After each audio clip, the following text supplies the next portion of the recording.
سمجھتا ہوں کہ اللہ تعالیٰ نے یہ دنیا محبت کے پرنسپل پہ تخلیق فرمائی ہے. بالکل ایسا ہی ہے. آپ دیکھیں کہ چاند زمین کے گرد گھومتا ہے, زمین سورج کے گرد گھومتی ہے, اور سورج اپنے مرکز اپنی کہکشاؤں میں. تو ہر چیز محبت کے رشتے سے بندھی ہوئی ہے اور ایک دوسرے کے گرد گھوم رہی ہے.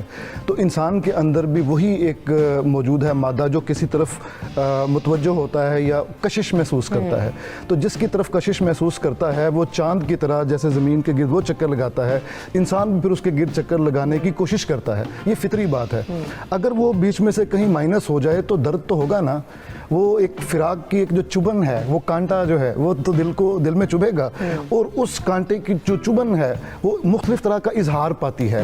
عام انسان کا اظہار ہوگا وہ صرف روئے چیخے گا, چلائے گا, چپ ہو جائے گا. لیکن جو شاعر ہے, ادیب ہے, وہ روئے گا تو وہ مصرعے میں روئے گا, اور گلوکار ہوگا تو وہ اپنا ایک ایسا الاپ کرے گا, آواز میں روئے گا. وہ الاپ ایسا کرے گا, لفظ کوئی نہیں بولے گا, آواز ایسی, وہ الاپ ایسا کرے گا کہ آپ کو رلا دے گا. رقاص ہے وہ ایسا کہتے ہیں نا, میں اتنے زور سے ناچی آج کہ گھنگرو ٹوٹ گئے, آپ وہ دیکھیں گے تو آپ تڑپ اٹھیں گے. محبت جیسے بار بار وہ کہہ رہی ہیں گیو اینڈ ٹیک والا معاملہ نہیں ہے, گیو گیو گیو گیو ہے. دیکھیں اس پہ دو تین طرح کے میرے ذہن میں کومنٹس آئے. ایک تو جیسے آپ نے شروع میں فرمایا کہ محبت سچی یا جھوٹی, تو میرے خیال میں جو محبت ہوتی ہے وہ جھوٹی ہوتی ہی نہیں ہے. جو جھوٹی ہے وہ محبت نہیں ہے. محبت ہمیشہ سچی ہوتی ہے. ڈفرینشیٹ کرنا ضروری ہے. بالکل, محبت ہوتی ہی سچی ہے. دوسری لسٹ ہے جس کی طرف انہوں نے اشارہ فرمایا ہے. دوسرا یہ کہ جہاں تک جدائی کے بعد غمزدہ ہونے کا تعلق ہے, تو بینا پا ایک بڑا اچھا شعر ہے میاں محمد بخش صاحب کا, ریت وجود تیرے وچ سونا ایویں نظر نہ آوے, ہنجواں دا گت پانی پاوے, ریت مٹی رل جاوے. کہ آپ کے اندر سونا ہے, وہ ایسے نظر نہیں آئے گا.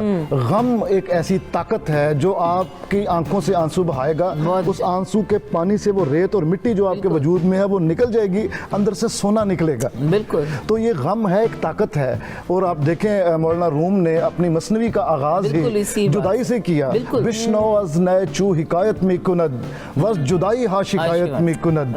کہ آپ سنیں کبھی بانسری جب وہ حکایات بیان کرتی ہے, وہ حکایات نہیں ہوتی, وہ جدائی کی شکایات ہوتی ہیں کہ مجھے بانس کے کھیت سے کیوں نکال کے لے کے آئے, میرے سینے میں اتنے چھید کیوں کیے. اب ہر چھید سے ایک الگ آواز آئے گی, اور وہ جدائی کی شکایت ہوگی. پہلی چیز کے لیے جو ہم نے جس سے محبت کی اس کے لیے رکھے, اگلے سے بھی وہی آپ ایموشنز واپس لا سکتے ہیں. میری اس بات کا مخاطب وہ ہیں جن کا تازہ تازہ بریک اپ ہوا ہے. اللہ تعالیٰ نے جب یہ دنیا بنائی تو حضرت آدم اور حوا سے بنائی, اور حضرت آدم اور حوا کو ہمارے عقیدے کے مطابق جنت سے نکالا گیا. اس پہ اقبال کا بڑا اچھا کومنٹ ہے کہ باغ بہشت سے مجھے حکم سفر دیا تھا کیوں, کارے جہاں دراز ہے اب میرا انتظار کر. کہ خدا کو کہا کہ یہ جو جس دنیا میں تم نے بھیجا اس کا کام تو بہت لمبا ہے, تیرے دل میں تو بہت کام رفو کا نکلا, اتنا رفو کرنے والا. تو وہ جو نیا نیا بریک اپ ہے جس کا میں اسے یہ کہنا چاہتا ہوں کہ کائنات کا پرنسپل ہی محبت اور جدائی ہے. اللہ تعالیٰ نے اس کو انہی دو دھاگوں کے ساتھ زندگی اور موت ہے. بالکل. اچھا, اس میں انسان نے پھر کیا کیا باغ بہشت سے آ کے, کیا اس نے اس جہان کی تعمیر نہیں کی ہے. اس کا مطلب ہے کہ جس کا بھی بریک اپ ہوتا ہے وہ دوبارہ ری بلڈ ہوتا ہے, وہ دوبارہ کھڑا ہو جاتا ہے. وہ دوبارہ اس طرح کھڑا ہوا, آپ ہی کی بات کی مزاق, کہ اس طرح کھڑا ہوا کہ پوری جہاں کو جانا, وہ پھر دنیا میں آ کے ایکسپلور کیا, ساری چیزیں کی, اور پھر پوری آدم کی اولاد ہم سب اس کا جو آؤٹ کم ہوا. اور یہ مستقل پروسیس ہے کہ ہم کائنات کی تسخیر کرتے چلے جا رہے ہیں. اس کے پیچھے کیا ہے, وہی جدائی.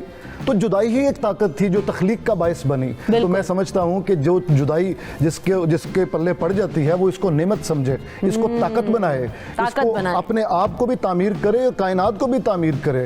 وہ جو سوچ ہے نا اسے چھوڑ دے, نا امیدی کو چھوڑ دے, ڈپریشن چھوڑ دے, تو آگے بڑھ سکتے. بلکہ نہ بھی چھوڑے. دیکھیں جو شیلے نے بڑی اچھی بات کی, اس نے کہا کہ جو 90-95% لٹریچر ہے وہ آہ و زاری اور نالا ہے, اور نالے کی آواز ہی اٹرنل ہے, لافانی ہے, فنا ہے کہے کو. جی آپ کے کتنے بریک اپ ہوئے ہیں, ہمارے ساتھ جتنا درد آپ کی شاعری میں ہے. نہیں, یہ تو بڑا نوٹی کویسچن ہے, بڑا اچھا سوال لائے, دماغ میں نہیں آیا. فرینکلی اسپیکنگ میں نہیں چاہتا تھا کہ جدائی ہو.